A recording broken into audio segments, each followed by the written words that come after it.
bersama Cikgu Syikir Sejarah Tahun 4. Ruang dan masa, sebab dan akibat dalam peristiwa sejarah. Ruang dan masa. Masa. Sejarawan menggunakan urutan masa untuk mengkaji peristiwa sejarah yang telah berlaku. Urutan masa dikenali sebagai kronologi. Konsep masa terbahagi kepada dekad, abad dan alaf. Zaman dalam konsep masa ialah zaman sebelum Masihi dan zaman Masihi.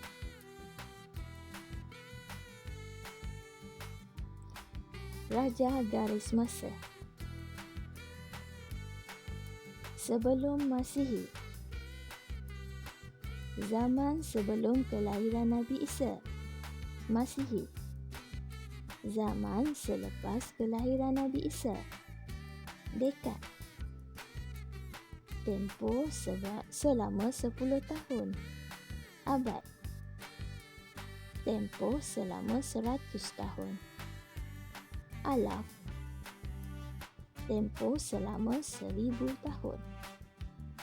Kronologi merupakan rentetan peristiwa yang berlaku mengikut urutan masa. Contohnya di sekolah, pada bulan Januari ialah pembukaan sekolah. Kemudian diikuti pelbagai aktiviti sepanjang bulan dan pada bulan terakhir ialah bulan Hari Anugerah Kecemerlangan.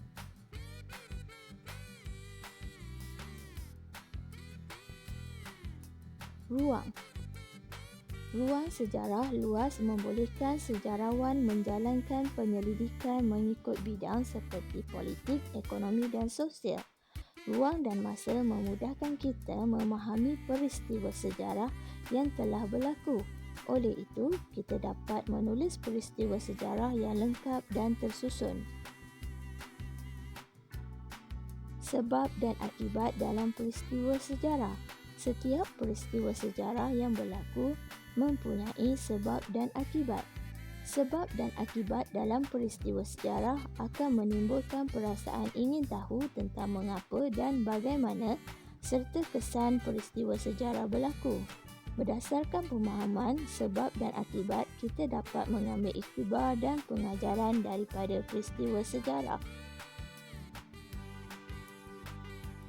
Contoh sebab dan akibat dalam peristiwa sejarah. Hari Anugerah Kecemerlangan Akademik. Sebab menghargai murid yang cemerlang dalam bidang akademik. Akibat, murid belajar dengan tekun. Contoh kedua, kemerdekaan Persekutuan Tanah Melayu 1957. Sebab British menjajah Tanah Melayu. Akibat, rakyat berjuang untuk membebaskan Tanah Melayu daripada penjajah. Apakah iktibar dan pengajaran daripada peristiwa sejarah negara kita? Mengelakkan peristiwa hitam berulang kembali. Menghargai perjuangan tokoh-tokoh kemerdekaan. Mengekalkan perpaduan berbilang kaum.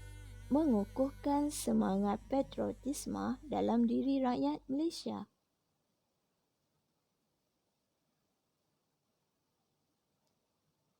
Semoga bermanfaat.